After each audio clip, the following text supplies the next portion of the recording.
നമ്മൾ ചിക്കൻ 65 ഒക്കെ ഉണ്ടാക്കുമല്ലോ, അതുപോലെ നമുക്ക് എഗ് 65 ഒന്ന് ഉണ്ടാക്കി നോക്കിയാലോ. അപ്പോൾ ഞാൻ പുഴുങ്ങിയ മുട്ട ഇതുപോലെ ഞാനിങ്ങനെ മഞ്ഞക്കരുവൊക്കെ ഒന്ന് ജസ്റ്റ് ഒന്ന് മാറ്റിയെടുത്തിട്ടുണ്ട്.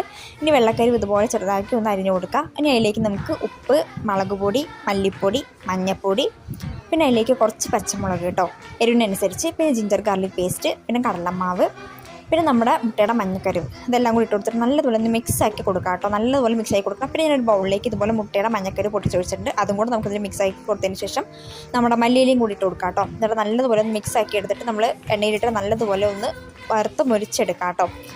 അതിനുശേഷം നമുക്കൊരു പാൻ ഇവിടെ ഞാൻ വെച്ചിട്ടുണ്ട്, അല്ലെങ്കിൽ പാനോ ചട്ടി എന്തെങ്കിലും ഇവിടെ വെച്ചിട്ടുണ്ട്. അതിലേക്ക് ജിഞ്ചർ ഗാർലിക് പേസ്റ്റ് ഇട്ട് കൊടുക്കാം.